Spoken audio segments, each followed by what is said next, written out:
car is a 1978 Rolls Royce Silver Shadow 2. It was bought in 1978 in England and owned until 1983 there, when it was purchased by the next owner. He brought it to Louisiana and drove it until 1986, when the car was put down because of a water pump failure.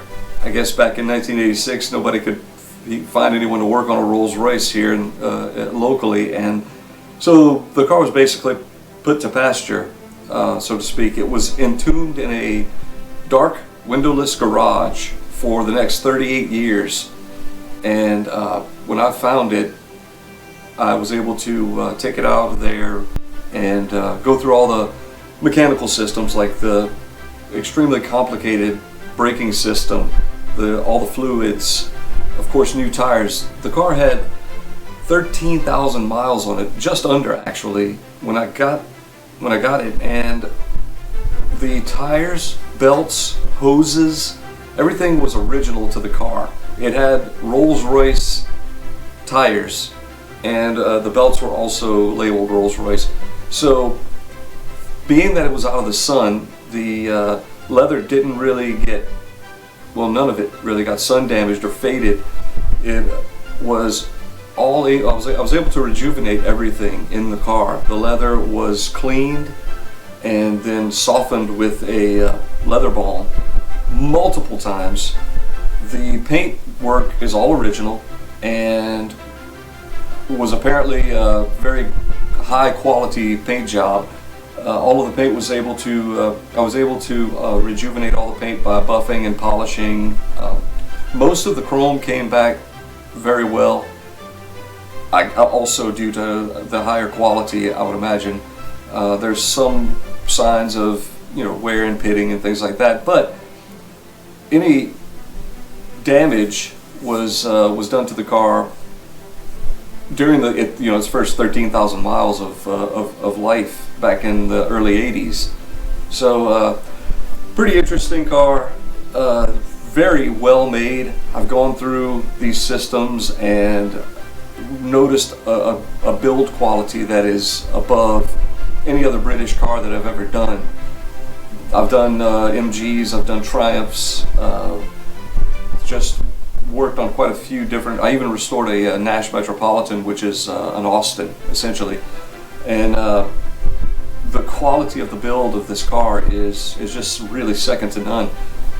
So driving the car, it has about 200 horsepower. It's a 6.75 liter V8 engine, built for smooth torque, not really a fast car by any means, and also not designed for fuel economy. So driving it is like nothing else. The ride quality is just wonderful. It's extremely quiet inside. They say that when a Rolls Royce is running, the loudest thing in it is the clock. And to some degree that's true. If you're just sitting there idling, you hear the clock, and that's about it. It's got an incredibly complicated braking system. It's unlike any other braking system on any other car. The reservoir in the front actually has enough fluid in it for 6 calipers, very large ones, and it also controls the rear self-leveling system. So what happens is there's 2 pumps on the front and rear of the engine. They're cam-driven pumps that pump vertically, and those put pressure to these nitrogen-filled spheres that will actually hold some braking pressure even if you lose engine power. That goes through a little modulator valve, and when you press the pedal, it sort of rocks and it'll self-balance. It's sending the right amount of proportionate fluid to the front and rear. There's no master cylinder on this car, unlike the earlier Silver Shadows.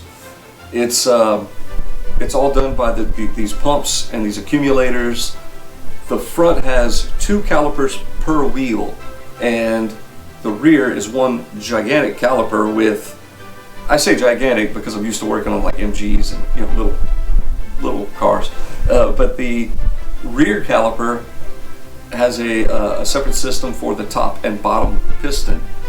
There's even what's called a G valve, which is an early form of ABS.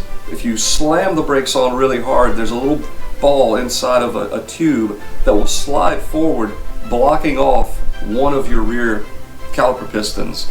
So rebuilding the system was quite a challenge. Everything had to be rebuilt, from the pumps to the accumulators to the all of the rubber lines had to be replaced. Everything had to be flushed, and it was quite an undertaking. But once it's finished, yes, it actually does stop very well and function quite well.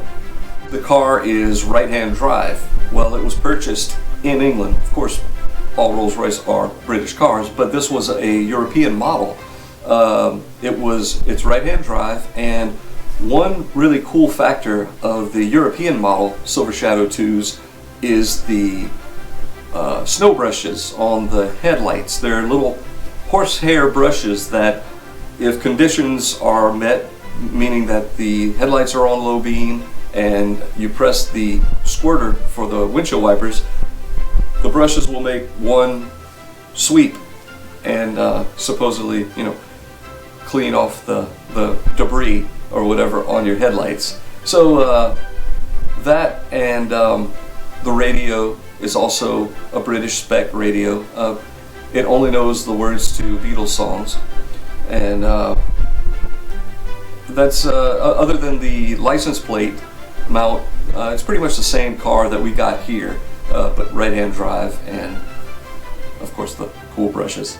We use the car quite a bit, actually, not just for car shows. We take it out to dinner, or go cruising around, or bring it to events like the Rolls Royce concourse in Natchez and such. So yeah, cars were meant for a reason. The fact that this thing sat in a barn for 38 years, basically, I'm sure it's glad to be out. And any old car meant to be used, and so no matter what you do, just drive it.